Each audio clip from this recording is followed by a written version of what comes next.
Agora uma questão. Na verdade, eu coloquei a questão antes de falar da teoria, né? Para a gente já ter uma ideia e já discutir um pouco sobre ou melhor, eu vou fazer um salto aqui. Eu vou direto para essa questão aqui. Vamos pular para essa página aqui, ó. Que eu acho que a gente vai poder. Depois a gente volta para a questão lá do padrão, certo? Essa é uma questão, acho que bem interessante, porque ela coloca uma situação prática aqui, ó, de uma reação. Então vamos ler essa questão. Então, uma solução de hidróxido de sódio 0,20 molar por litro. Se ele está lhe dando a concentração dessa solução, você está enfrentando aqui uma questão de titulação. Se ele já está lhe dando que o hidróxido de sódio já está lhe dando a concentração de hidróxido de sódio, então necessariamente o hidróxido de sódio é titulante ou é titulado? Titulante. O hidróxido de sódio é titulante, porque o titulante você conhece a concentração dele. Então o hidróxido de sódio, ó, vai ser adicionado aqui. É o seu titulante. Porque é o que você quer saber na titulação. A concentração do titulado. É o que você quer saber.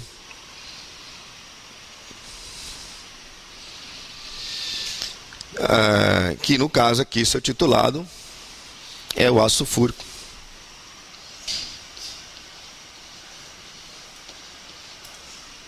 Ok?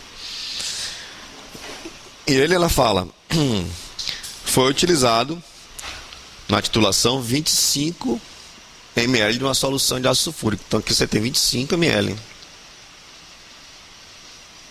de ácido sulfúrico.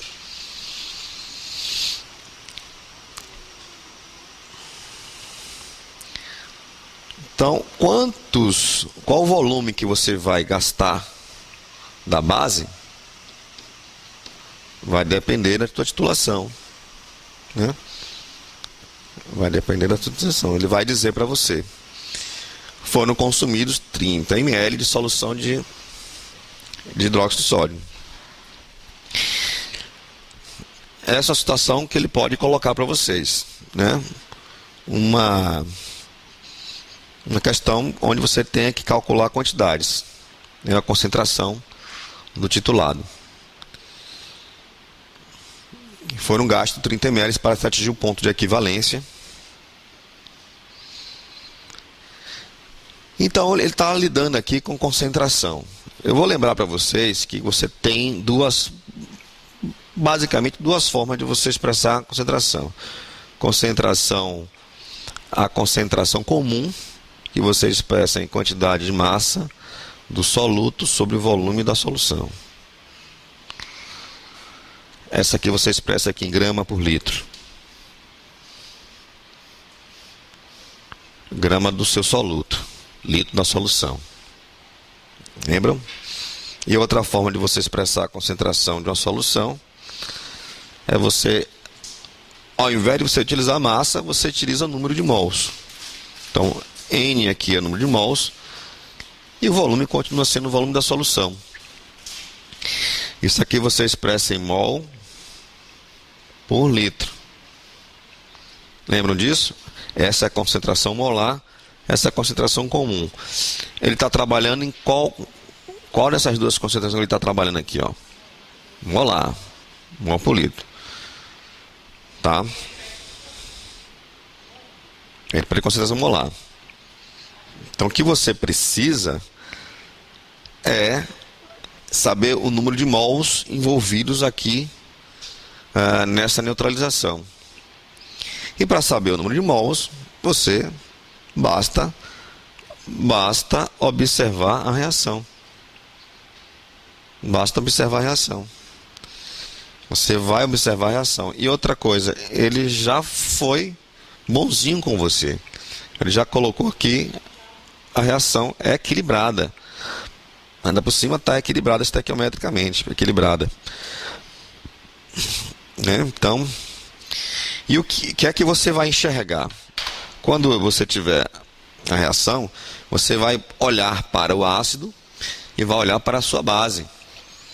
É isso que você vai olhar.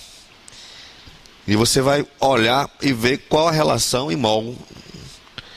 A relação em mol entre o ácido e a base está codificada no coeficiente estequiométrico.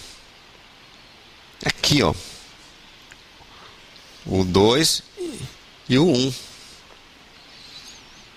Essa é a chave. Essa é a codificação para você entender que a relação molar ali. É só olhar o coeficiente da reação, desde que ela esteja equilibrada. Tá? Tem que ter esse cuidado de ver se ela está equilibrada. Então, isso quer dizer que 1 mol de ácido sulfúrico se neutraliza com 2 mols de soda cáustica. 1 mol você pode pensar como uma molécula, você pode pensar, 1 mol na verdade são 6 vezes 10 elevado a 23 moléculas. Né? Mol é molécula, quantidade. Certo? Pode ser quantidade de molécula, pode ser quantidade de átomo, pode ser quantidade de elétrons, não importa, mas é sempre 6 vezes 10 elevado a 23 unidades. Essa questão de mol, eu só parei para falar sobre isso porque a prova do último concurso, ele coloca uma questão sobre explosivo e a questão parece ser uma questão muito específica sobre explosivo. Você pensa, você puxa, o cara fala de expansão, trauso, a gente vai resolver essa questão aqui. Fala de um monte de coisa, mas na verdade, se você tirasse tudo que ele estivesse falando ali, ele estava cobrando você a noção de mol. Só isso. Né? Então vamos ver como é que nós calculamos a concentração do ácido sulfúrico ali, já tendo essa titulação pronta. Né? A titulação já está pronta. Já determinou que gastou-se 30 ml da base para atingir o ponto de equivalência. Né? Aqui é um ácido forte ou fraco? Aqui é uma base forte ou fraca? Ponto final deve ser em torno de 7. Esse sal aqui formado é forte ou fraco? Neutro. Sal neutro.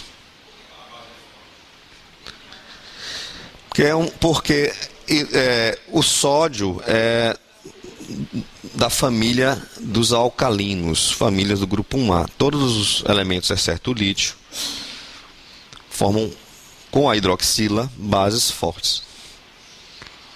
E dos alcalinos terrosos também. Então os átomos dos alcalinos terrosos, quando combinados com a hidroxila, formam também bases fortes, tendo cuidado de lembrar que o magnésio e o belírio são exceções.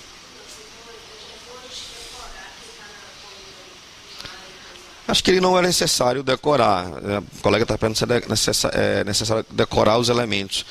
Eu acho que talvez na prova ele coloque a tabela periódica. Acho que no meu ano veio a tabela periódica. Assim, o examinador não está preocupado tanto em saber se você é químico. Entendeu? O examinador vai estar preocupado em cobrar noções de vocês. Né? Então, acho que essa noção de que você não precisa decorar nenhum tipo de informação assim muito específica da química.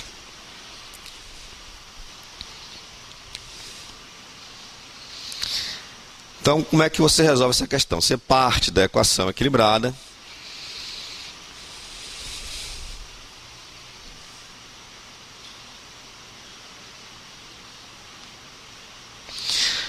Aqui eu mostrei para você a ionização do ácido.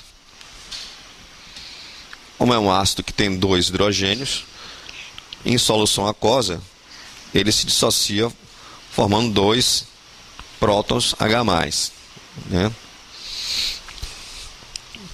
E aqui eu coloquei para você a dissociação da base. Existe um termo aqui, ionização e dissociação. Talvez vocês estejam confundindo isso. Mas assim, é um termo da química, né?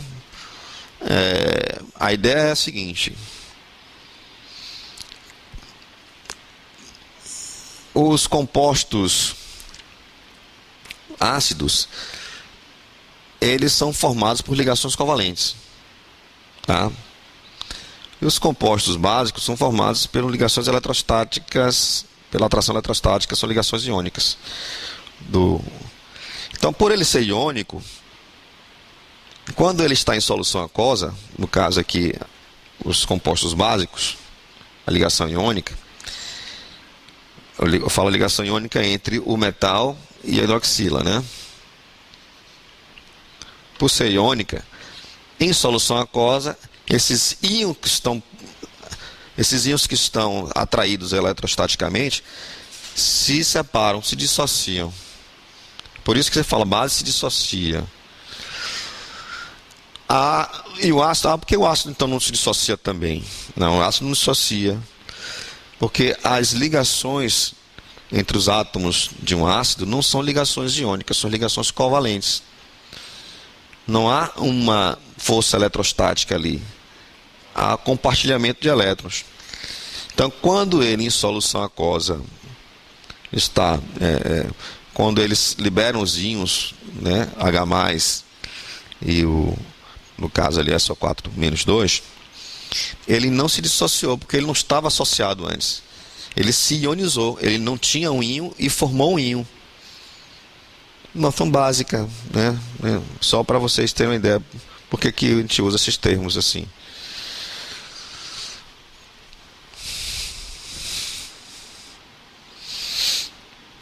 Bom, o que é que acontece? No ponto de equivalência, quando o pH é neutro, a concentração dos íons, H+ é igual à concentração dos íons OH-. Nesse momento, você então vai usar esse princípio da equivalência. A quantidade em mols de hidrogênios ionizáveis é igual à quantidade em mols de hidroxilas dissociáveis. O princípio da equivalência é o princípio básico para você utilizar em questões de titulação. Se naquele ponto as concentrações do ácido da base é igual, então você está dizendo que a quantidade em mol do H+ é igual à quantidade em mols do OH-. É o ponto de equivalência, é o ponto final, é o ponto de pH igual a 7. Esse é o princípio da equivalência. Você utilizando o princípio da equivalência, você pode então aplicar na resolução da questão. Por quê? Olha, quem é a quantidade em mol? Como é que você expressa a concentração molar? Você expressa a concentração molar, vamos supor aqui do ácido, número de mols do ácido sobre o volume da solução. Não é assim? E como é que você expressa a concentração molar da base? Número de mols da base sobre o volume da solução. E eu estou dizendo a você que no ponto de equivalência, o número de mols do ácido é igual ao número de mols da base. Então, na verdade, eu estou pegando o produto aqui do volume pela concentração molar do ácido é igual ao produto aqui da concentração molar da base vezes o volume da solução. Perdão, o volume aqui da base e o volume aqui do ácido.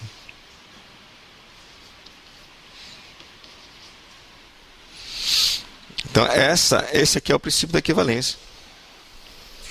Está colocado aqui. Então, o único detalhe é que você tem que utilizar os coeficientes estequiométricos da reação.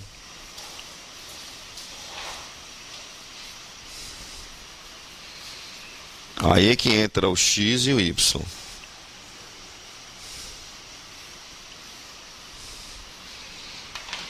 Eu gostei desse exemplo porque ele está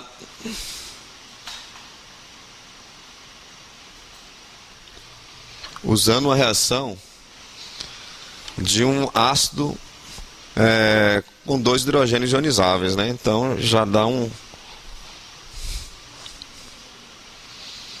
Então quem seria seu X? Seu X seria o número de hidrogênios ionizáveis e o seu Y seria o número de hidroxilas dissociáveis, né?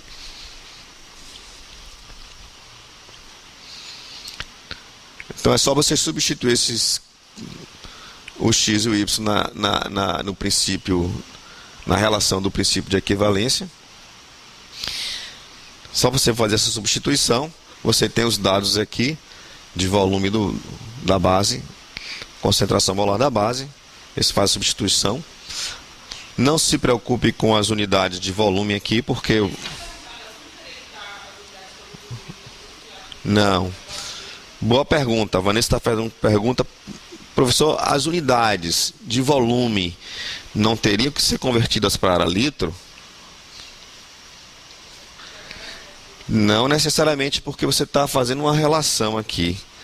Por você estar fazendo uma relação, você vai anular. Mas é importante que os dois estejam na mesma unidade. Os dois têm que estar em litro, os dois têm que estar em mililitro. Aí não. Mas, Vanessa, se você fosse calcular... Se você fosse calcular a molaridade, você tem que utilizar litro. Você for calcular somente a molaridade. Mas como você já parte aqui de uma relação, e você vai anular ambos os termos da relação, então tanto faz que ambos estejam em litro ou em mililitro. Então, finalmente, você fazendo as contas aqui, você vai anular, tá vendo? Se tivesse mililitro aqui, você vai cortar, né?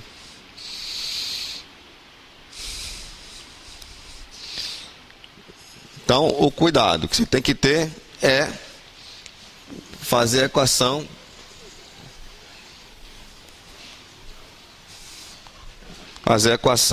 equilibrada. Olhar para o seu coeficiente estequiométrico do ácido da base.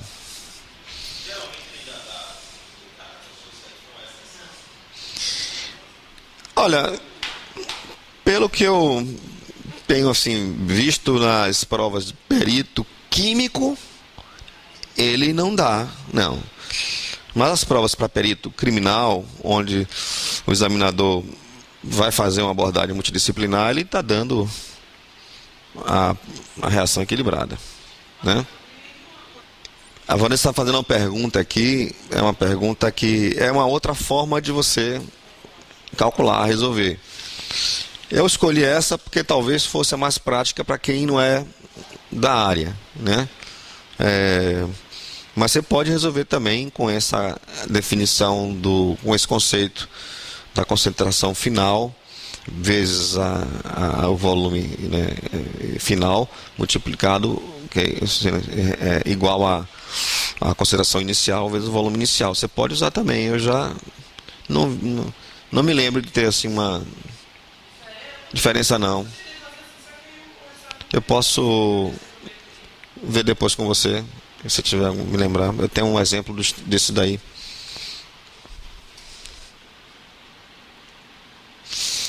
Agora, curva de titulação.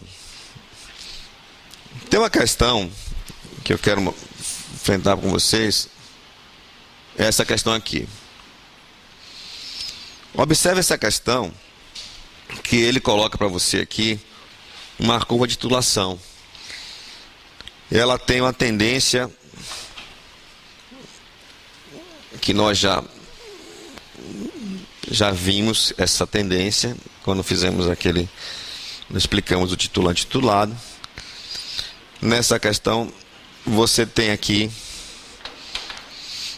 você vai ter que interpretar uma curva de titulação, certo? Ele coloca aqui faixas de indicadores, o pH, o volume do titulante, que usando aqui soda cáustica. Eu só estou mostrando essa questão para você entender a importância de você compreender o funcionamento da curva de titulação, certo? Então vou voltar para o conceito lá da curva de titulação. Agora eu vou mostrar para você uma curva diferente. Ó, antes de complicar, vamos ver uma curva normal aqui. Vamos ver essa curva aqui, porque aquela já tem uma complicação um pouquinho mais adiantada, né? Curva de titulação. Então, o que eu tenho aqui? Eu tenho uma titulação de um ácido forte e uma base forte, né? Ácido e base forte, está em inglês. O que você vai ter é essa curva com esse jeito aqui. O que é que eu quero dizer com esse jeito aqui? Essa curva, ela tem uma função logarítmica. Ela tem uma função logarítmica. Essa faixa dessa curva aqui, isso não é uma vertical. Não é uma vertical. É uma curva com uma inclinação muito pouca, né? Praticamente inexistente. Mas você observa aqui que à medida que você está adicionando o seu titulante, que no caso aqui é a soda cáustica, hidróxido de sódio, que é uma base forte, olha ela aqui, você está adicionando sua base forte, você vai adicionando volumes de 10 ml, ó, 10, 20, 30, e as alterações de pH são praticamente inexistentes. 10, 20, 30, se altera muito pouco. 35 já muda alguma coisa. 39 já muda significativamente alguma coisa. 39. Mas a partir do 39 ao 40, pequenas quantidades que você vai adicionando, as variações de pH são muito grandes.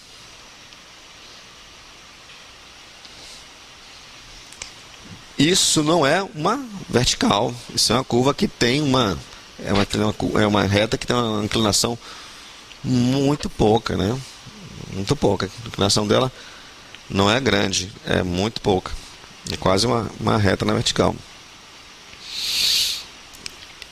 Por se tratar de uma titulação ácido e base forte, o pH está aqui em 7, né?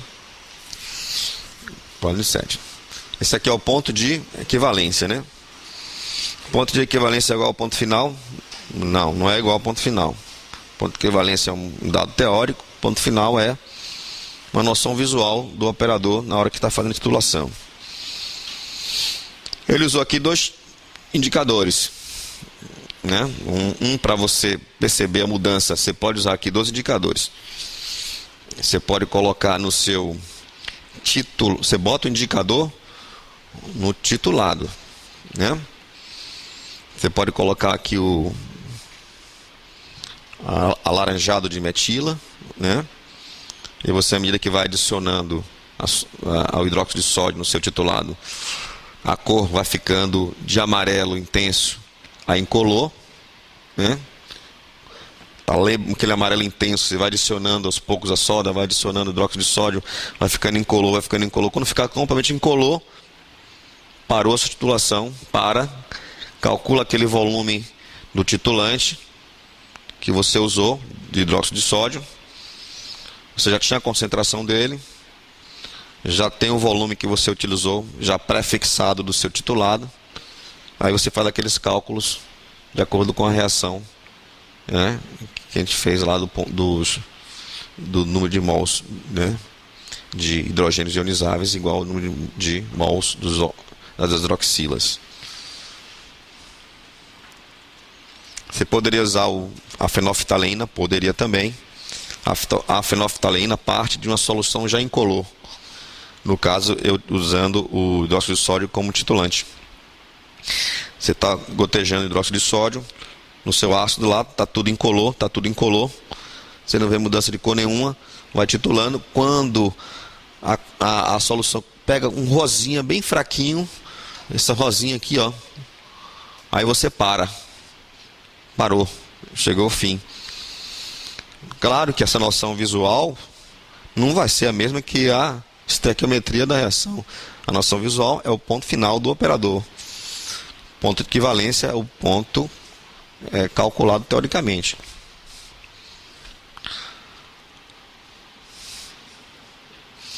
Agora, gente, eu quero que vocês prestem atenção a isso aqui, que se eu fosse examinador, eu colocaria uma pergunta disso aqui. Tá? Mas aí eu não vou me aprofundar, eu só quero que você tenha noção. Agora a situação é ácido forte, base fraca.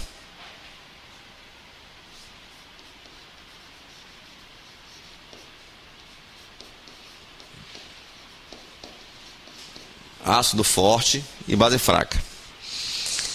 Isso vai acontecer também, isso que eu vou falar aqui vai acontecer também se fosse uma base forte e um ácido fraco. Na curva de titulação de um ácido fraco com uma base forte. O que é que vai acontecer? Vai acontecer um efeito chamado efeito tampão. Um efeito tampão. Tá? A noção do efeito tampão, que ele caracteriza aqui como zona, né, ou região de buffer, né?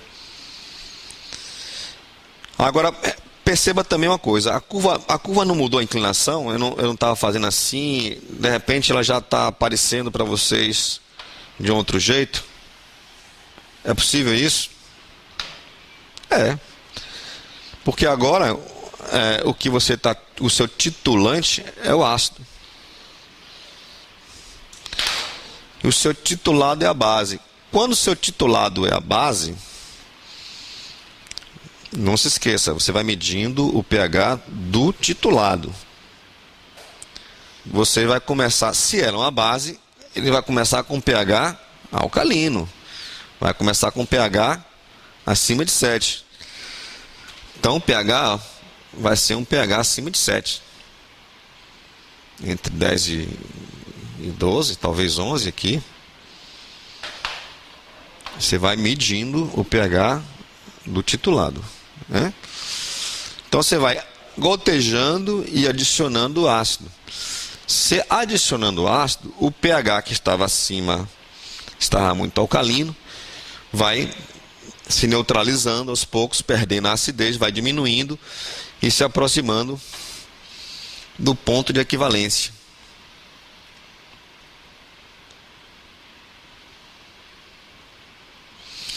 E agora esse ponto de equivalência não é mais 7. E agora esse ponto de equivalência é um ponto menor do que 7, porque o ácido é mais forte. Esse ponto de equivalência, então, aqui, ó, ficou em torno de quanto? Talvez 5.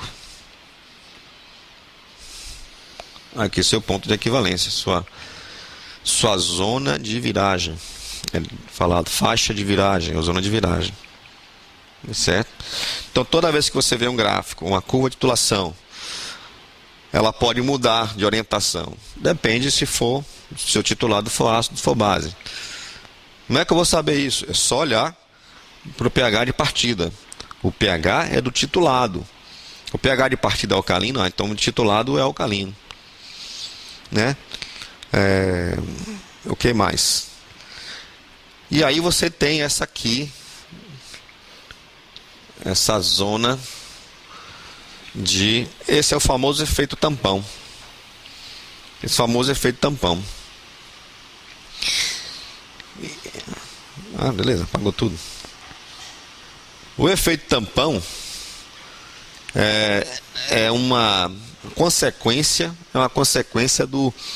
da formação, no caso você tem um ácido forte, da formação do par conjugado dele, um sal de ácido fraco. Uma base fraca. Ele forma uma base fraca. Isso, para explicar com vocês com detalhes, sinceramente, eu precisaria de mais tempo.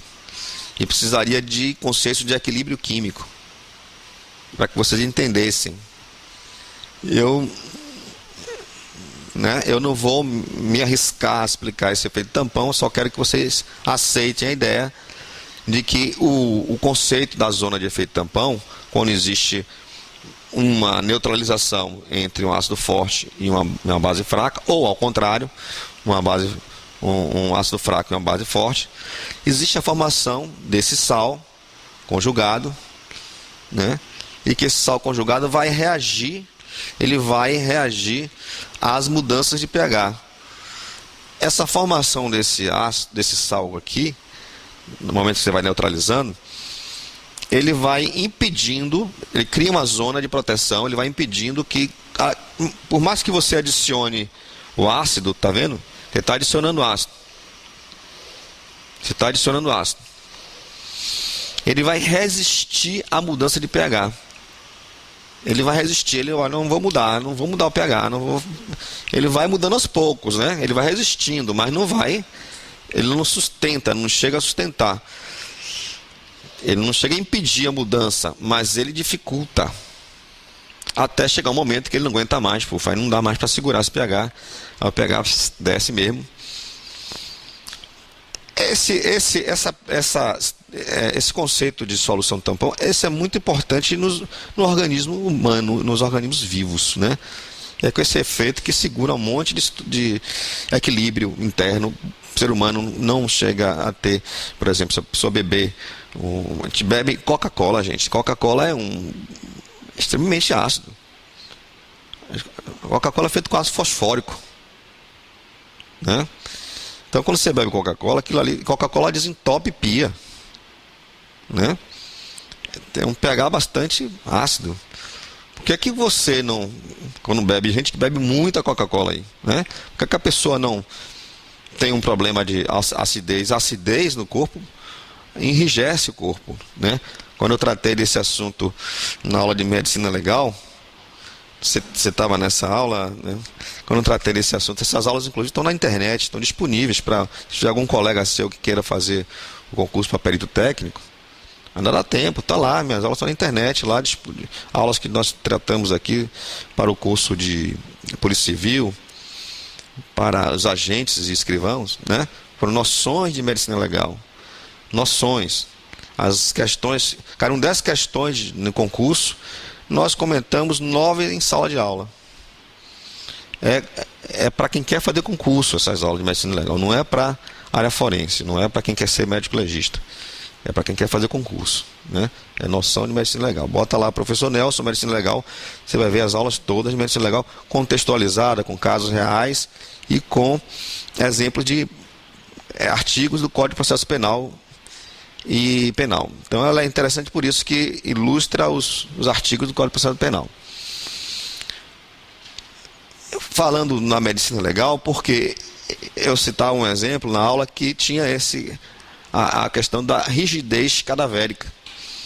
O corpo humano, depois que, né, ele perde a vida, passa por um processo de acidificação. Porque o corpo humano perdeu esse controle de solução tampão, perdeu esse controle de solução tampão. Então ele começa a se acidificar e a acidez endurece as proteínas e o corpo fica, né, rígido horas após a morte. Então é graças a esse efeito aqui que evita que você, ao beber Coca-Cola, passe por um processo de enrijecimento. Isso é para o pessoal gostou aqui. Eu espero que vocês tenham gostado também. Para descontrair um pouco, né? A gente tem que usar de algum recurso. Olha a curva de titulação agora de um ácido fraco com a base forte. Como é que eu vou saber que a base que eu estou titulando é ácido? Porque você está partindo aqui, ó. O pH de partida é um pH ácido. Então, agora tem aquele jeito daquele daquela curva que a gente viu, né? Que eu estou usando agora, hidróxido de sódio. E olha aqui a zona tampão. Olha como ela, por mais que você vai adicionando hidróxido de sódio, olha como ela dificulta a alteração do pH, né? Quem tiver mais curiosidade, vai na internet, bota lá umas aulinhas de solução de tampão, que tem bastante aula sobre isso. Tá? E ele pode lhe perguntar. Então tem algumas questões que eu selecionei que ele vai perguntar isso. O que é a solução tampão?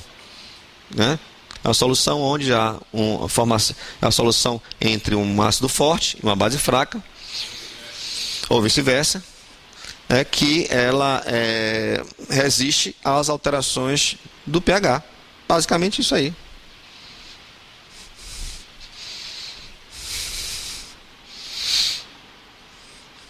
Aqui. Questão que caiu agora em 2013. Essa questão caiu no concurso do Rio de Janeiro, 2013. O conceito original de solução de ação tamponante, que é a ação daquela solução tampão, né? Ação tamponante, surgiu de estudos bioquímicos, por isso que eu falei que ela é aplicada assim no corpo humano, né? E da necessidade do controle do pH em diversos aspectos da pesquisa biológica, como, por exemplo, em estudos em enzimas que têm sua atividade catalítica muito sensível à variação de pH. Você vê que tem enzimas que, como eu lhe falei, proteínas, enzimas que mudou o pH, o corpo humano trava.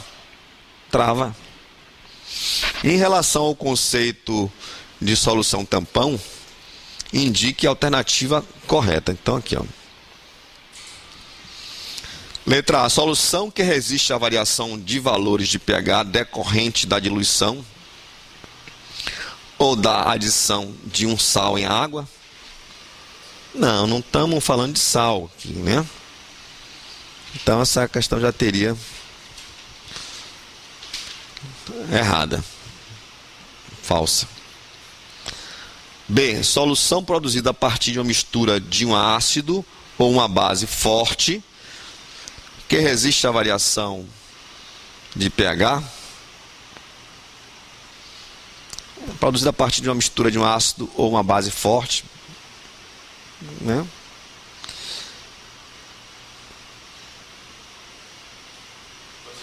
Não fala no ácido fraco, nem na base fraca aqui. Então essa não pode ser. Agora essa de baixo aqui, repare como ela é melhor. Solução produzida a partir de uma mistura de um ácido ou uma base fraca e sua base ou ácido conjugado. E uma coisa importante aqui que ele falou, que resiste à variação de pH. Lá em cima também ele falou, não foi? Aonde? Aqui também. Isso aqui é essencial. Isso aqui é essencial. A definição de solução tampão está ali, que resiste à variação de pH. Aqui também ele vai falar, ó, que resiste à variação de pH. Que resiste à variação de pH. Todas falam.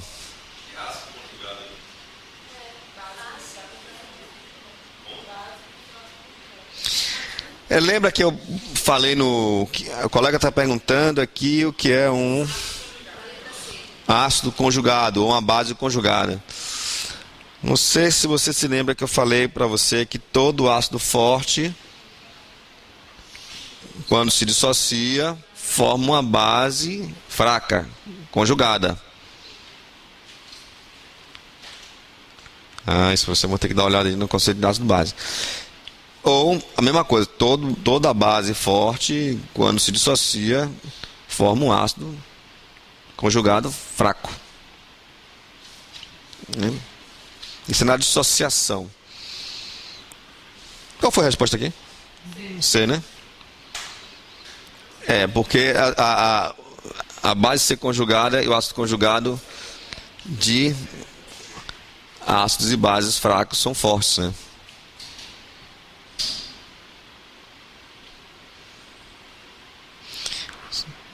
Letra D, solução produzida em meio aquoso pela adição de um sal, não. Letra E, solução que resiste à variação de pH somente para sistemas com elevados valores de pH, que representa sistemas alcalinos, não, né? Também não.